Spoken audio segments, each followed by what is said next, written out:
Well, Jason Grimson, as per usual, has a strong hand here at Club Menangle on Saturday night.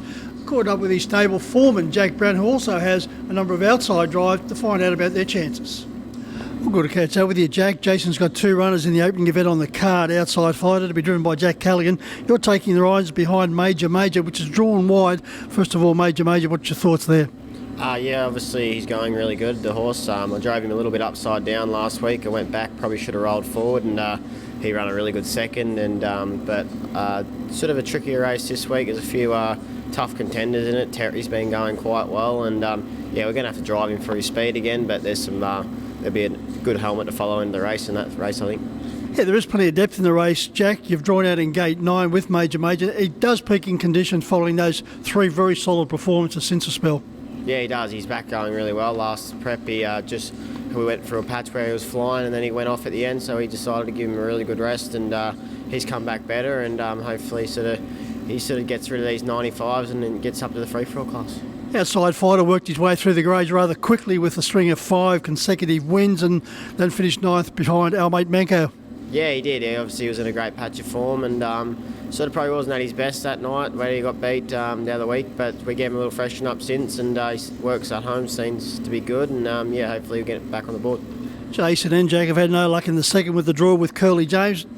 Jackie's 2 runs previous to his 9th behind Classy Washington, 2nd behind Speak the Truth, 2nd behind Loyalist, then down the track behind Classy Washington. He's absolutely flying, this horse. He's sort of a one-dimensional horse. I think he's probably better off for his speed, but he's sort of been getting into a couple of speed duels and things like that, and been run a quick mile. And hopefully we can see the best of him back here at Menangle. And his runs in Queensland were awesome. He was running the times off the clock, so hopefully we can see him put his best foot forward.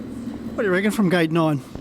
It's tricky enough. I haven't really looked at the field, to be honest, myself, but he does have good gate speed, and he's a very versatile horse, so he can be driven anyway.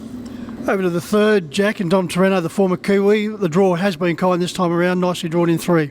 Yeah, he's racing really well. He's just a bread and butter horse, and he raced well on the carousel last week. He just sort of got cut off for a run when he was coming to the outside, went back to the inside and ran a really nice second. So, really happy with him, and he seems to get better every week, so hopefully he can get better. He won the carousel heat rather nicely, then bumped into Mick Danger, which is flying at the moment for Ian Wilson and Jimmy Douglas. And the second, the 2 runs were very similar, and no doubt from gate 3, Jack Callaghan will be using him. Yeah, definitely. He seems to be getting out of the gate really well, and he seems to. I think he's better with the sit, so just getting him across and then letting something go. I don't know what horse he would let go, but obviously his best asset's his speed. Over to the 5th event, and 2 very consistent types here. Carrera Sunset, Sweet Coco. You're driving Carrera Sunset. Yeah, she's going really well, this horse. She sort of nearly won last start. She's hung in a little bit for the final stages of the race, just cost her a little bit, but her run before that here on a Tuesday, she ran a really good mile, so she's back on the form on the board, so hopefully she can keep hold her form up. You got a wide gate here with Carrera Sunset, early options? We'll just have to see how everything leaves the gate, and obviously she's probably better off.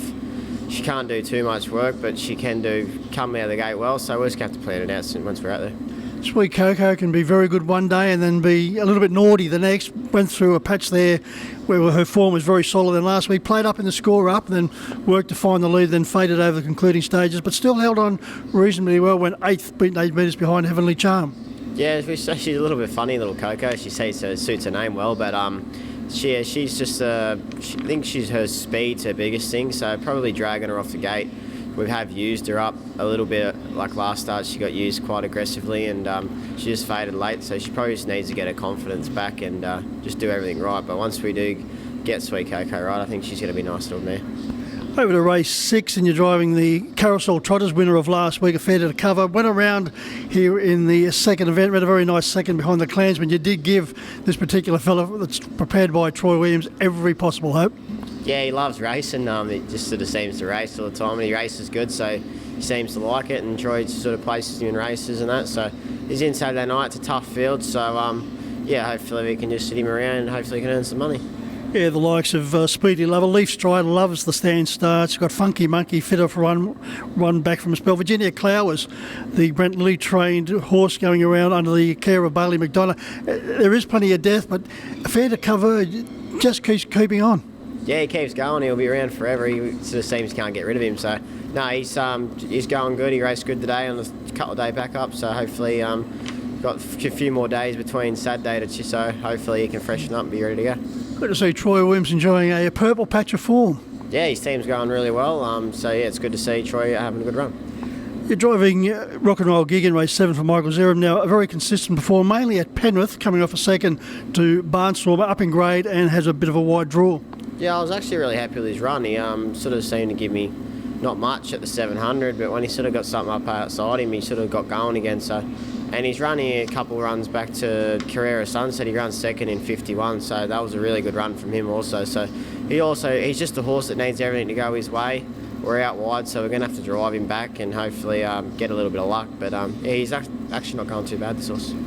Yeah, Michael's horse is going well, so is Nathan's. Relentless Me, the intriguing runner in this race, the former Victorian first half for Jared Orchin, trialled very nicely and has drawn gate 2, so that may be the stumbling block. Yeah, it does make it a lot harder, and Jared's always got his horses ready to go, so it'll be hard to beat. So obviously we'll be just doing our best to try and run it down or run some money. Jack, what do you think's the best of them? Probably Major for my drives, and probably for the stable, Curly James. Thanks for your time, Jack. Thank you.